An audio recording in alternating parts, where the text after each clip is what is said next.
ज्योतिषपूरचा भौमासूर नावाचा राजा कसला राक्षसच होता तो.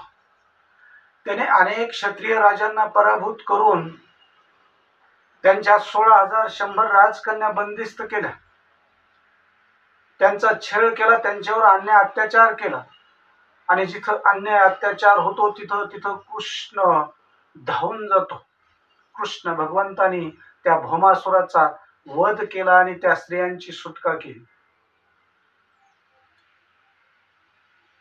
त्या भ्रष्ट झाल्या, कलंकित झाल्या म्हणून त्यांचे आईवडील त्यांना घरात घ्यायला तयार नाहीत. नातेवाईक त्यांना जवळ करायला तयार नाही. मग त्यांना घरात कोण घेणार? त्यांना समाजही जगू देणार नाही. आणि म्हणून श्रीकृष्ण भगवंतानी त्या 16,100 स्त्रियांचा पत्नी म्हणून स्वीकार केला.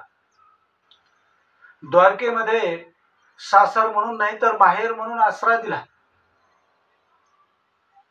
आणि नंतर त्या भौमासुराच्या सिंहासनावर त्याचा मुलगा भगदत्ताला त्या सिंहासनावर बसवलं.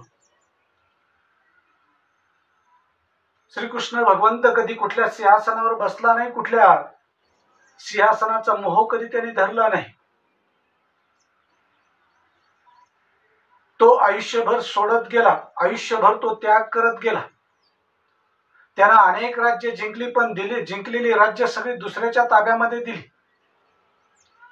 आणि म्हणून खऱ्या अर्थानं श्रीकृष्ण भगवंतासारखा त्याग कधीच कुणाला जमणार नाही. त्याने जन्म झाल्याबरोबर वसुदेव देवकीला सोडलं. नंतर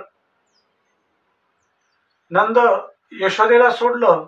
नंतर राधा सोडली, गोकुळ सोडलं, मथुरा, सगळं काही सोडावं लागलं. तो सगळं आयुष्यभर त्या ठिकाणी सोडत गेला. तेही आनंदानं. आणि म्हणून खऱ्या अर्थानं ज्याला कृष्ण समजला त्याच्या आयुष्याचं सोनं झालं. पहिली शिवी दिल्यानंतर मुंडकं उडवण्याची शक्ती असताना सुद्धा 99 शिव्या ऐकण्याची सहनशीलता ज्याच्यामध्ये आहे तो कृष्ण आहे. सुदर्शन चक्रासारखं शस्त्र जवळ असताना सुद्धा हातामध्ये बासरी आहे तो कृष्ण आहे. द्वारकेसारखं वैभव श्रीमंती असताना सुद्धा सुदामासारखा गरीब मित्र आहे तो कृष्ण आहे. आणि सर्व सामर्थ्यशाली सम्राट चक्रवर्ती राजा असताना सुद्धा तो अर्जुनाचा सारथी झाला तो कृष्ण आहे.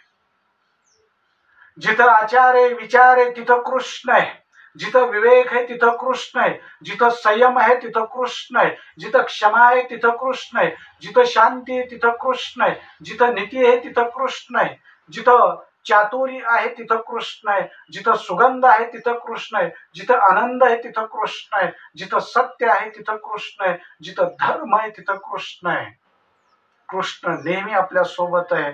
कृष्ण नेहमी आपल्याला सहाय्य करणारा आहे. कृष्ण सदा सहाय्यते.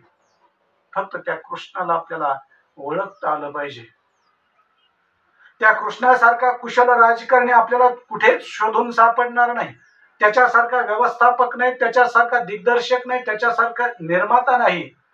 आणि म्हणून खऱ्या अर्थानं श्रीकृष्ण भगवंताच्या लीळा ज्या आहेत त्या लीळा आपल्या अंतःकरणाचा ठाव घेतात, आपल्या अंतःकरणाला स्पर्श करून जातात.